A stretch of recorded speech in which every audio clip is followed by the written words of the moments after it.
बहुत बहुत शुक्रिया हमारे साथ जुड़ने के लिए, तमाम जानकारी साझा करने के लिए। अब आप सभी को लेकर चलते हैं लखनऊ, जहां पर राज्य आपदा प्रबंधन प्राधिकरण के नवीन मुख्यालय भवन का लोकार्पण। मुख्यमंत्री योगी आदित्यनाथ क्या कुछ कह रहे हैं, सुनिए।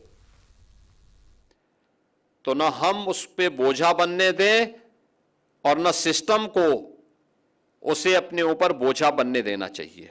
इसके लिए आवश्यक है अवेयरनेस के कार्यक्रम हमारे ऐसे चलने चाहिए जिससे एक सामान्य व्यक्ति को भी अगर कहीं कोई आपदा आती है तो उस आपदा में हम उसको राहत उपलब्ध करवा सकें। और इस दिशा से जो प्रक्रिया प्रारंभ हुई प्रदेश के अंदर, मेरा मानना है एक अच्छी शुरुआत है। हमेशा आपदा नहीं आएगी, लेकिन जब आपदा ना आए, शांति के समय में हम लोगों को स्वयं की ट्रेनिंग पर भी ध्यान देना होगा, लेकिन साथ साथ स्कूल कॉलेजेस में जाकर के अगर हम इसके बारे में भी कुछ लोगों को बता सकें, छात्रों को बता सकें, वहाँ के शिक्षकों को बता सकें। किसी रविवार के दिन जनपद स्तर पर प्रधानाचार्यों के सम्मेलन के माध्यम से भी उनको हम बता करके उन्हें इससे किसी भी आपदा से जुड़े हुए क्या क्या सावधानियां हैं, इन सावधानियों के बारे में अवगत करा सकें, तो मुझे लगता है कि देश की बहुत बड़ी सेवा ये हो सकती है। आपदाएं कई प्रकार की होंगी। एक प्रकार की प्राकृतिक आपदा वह है, बाढ़ है, कहीं पर लाइटनिंग की घटना है, अतिवृष्टि के कारण होने वाले जनधन की हानि का हो, या फिर मानव की असावधानी से होने वाली आपदाएं, अग्निकांड की घटनाएं हैं, या किसी भवन की गलत डिजाइनिंग के कारण या किसी दुर्घटना के कारण भवन का धराशायी हो जाने का हो जाना है। ये सभी, इसके साथ ही कुछ ऐसी भी आपदाएं हैं जिन्हें आप एक प्रकार से आधी भौतिक आपदा के रूप में ले सकते हैं, यानी किसी जीव के द्वारा पहुंचाई जाने वाली हानि। और मुझे प्रसन्नता है कि उत्तर प्रदेश देश का पहला राज्य था जिसने मानव वन्य जीव द्वंद्व को भी आपदा की श्रेणी में लेकर के उससे लोगों को राहत देने का कार्य किया। अब ये मैं देख रहा था, 2 दिन पहले बहराइच के पास एक घटना घटित हुई। एक 12 साल के लड़के को क्रोकोडाइल ने पूरी तरह निगल डाला।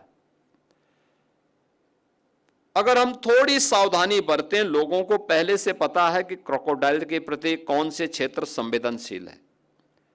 ऐसा तो है नहीं कि क्रोकोडाइल बहुत लंबी दूरी तय करता हो, नहीं दूरी तय करता हो, मुश्किल से अपने पूरे जीवन भर में 3 से 4-5 किलोमीटर की दूरी के दायरे, उसी दायरे में रहता है।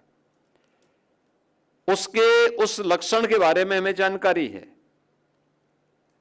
लेकिन उस सब के बावजूद भी जबरदस्ती कोई व्यक्ति उसके साथ खिलवाड़ करने लग जाए,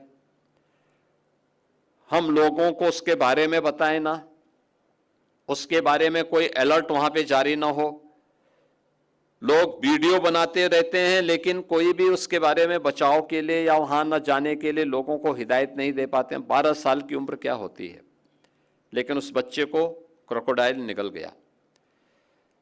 नियमित रूप से मानव वन्य जीव के बीच में होने वाले द्वंद्व और उसके कारण होने वाली हानि के बारे में हम लोगों के स्तर पर अभी भी जो प्रयास होने चाहिए, भाई हर व्यक्ति जान रहा है। मैं कल बिजनौर में था, परसों में बिजनौर में था, और बिजनौर के अंदर में मैं इस बात को देख रहा था। हम लोगों ने वहां पे पिछले 2 वर्ष में 80 लेपर्ड हम लोगों ने वहां से रेस्क्यू किए हैं।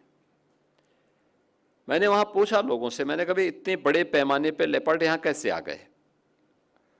उन्होंने कहा साहब ये उनकी संख्या भी बढ़ी है, दूसरा ये सभी गन्ने की बेल्ट के अंदर ही ये ज्यादा पाया जा रहा है। सुगर लेपर्ड के रूप में लोगों ने उसका नाम दे दिया। अब वहां पे अगर व्यक्ति, किसान या कोई व्यक्ति उसके प्रति जागरूक नहीं है तो आसानी से उसकी चपेट में आ सकता है। आप देखें, इस बात को देखेंगे कि एक टाइगर और एक लेपर्ड के स्वभाव में बहुत अंतर होता है। टाइगर अचानक हमला नहीं करता, लेकिन लेपर्ड धूर्ततापूर्वक पीछे से हमला करता है, और जब भी उसको अवसर मिलता है वह छोड़ता नहीं किसी को। अगर हम उसके स्वभाव के बारे में और उसके द्वारा जो खतरे वाले क्षेत्र हैं उसको चिन्हित करके लोगों को अवगत करा सकेंगे तो बहुत बड़े पैमाने पे जनहानि को हम रोक सकते हैं। मैं भी देख रहा था, यहाँ पे मानव वन्य जीव द्वंद्व में 4000 से अधिक लोग इसकी चपेट में आए हैं। 5000 से अधिक लोग अन्य प्राकृतिक आपदा की चपेट में आए हैं, यानी 9000 से अधिक लोग उत्तर प्रदेश के अंदर इस आपदा की चपेट में आए हैं। लाइटनिंग की घटना इतनी कठिन नहीं है कि उसके कारण लोगों की जान बचाई ना जा सकती हो, बचाई जा सकती है। लेकिन हम कम से कम आज के समय में टेक्नोलॉजी है,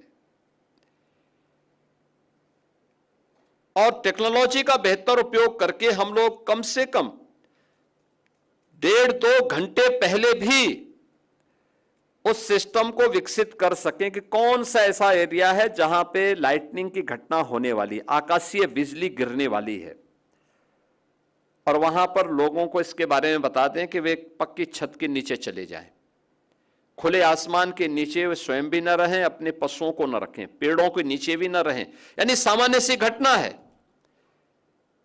आज टेक्नोलॉजी है, लेकिन आज से 40 वर्ष पहले टेक्नोलॉजी नहीं थी। तब भी हम लोगों को बताया जाता था कि अगर कहीं पे बादल नजदीक हो और उस समय ये लगता हो कि आपस में घने बादल हैं और एक विशेष कलर के बादल वहां पे लगे हुए हैं,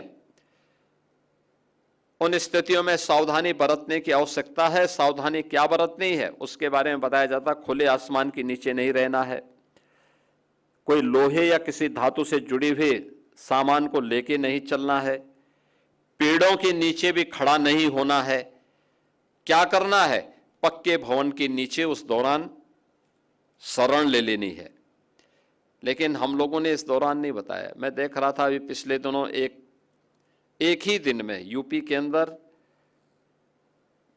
111 लोगों की मौत हुई थी, एक ही दिन में। और अचानक मैं देख रहा था, सुबह लखनऊ में भी मौसम बहुत अच्छा था, लेकिन अचानक 2 बजे के बाद मौसम बदलता गया। 1 घंटे के अंदर फतेहपुर से लेकर के प्रयागराज, कौशाम्बी, फिर मिर्जापुर, भदोई, उधर जौनपुर, आजमगढ़, सुल्तानपुर, अंबेडकर नगर, इन सभी जनपदों को लेकर के 111 लोगों की मौत हुई थी एक ही दिन में। और उसके बाद फिर मैंने स्वयं एसडीएमए की बैठक ली थी, और मैंने उस समय इस बात पर चिंता भी व्यक्त की थी और नाराजगी भी व्यक्त की थी कि इन मौतों को रोका जा सकता था, इसको न्यूनतम करने में हम सहायता कर सकते थे। और मैंने उसी दिन कहा था कि हमें अर्ली वार्निंग सिस्टम को प्रभावी बनाना पड़ेगा। मुझे याद है ठीक तीसरे दिन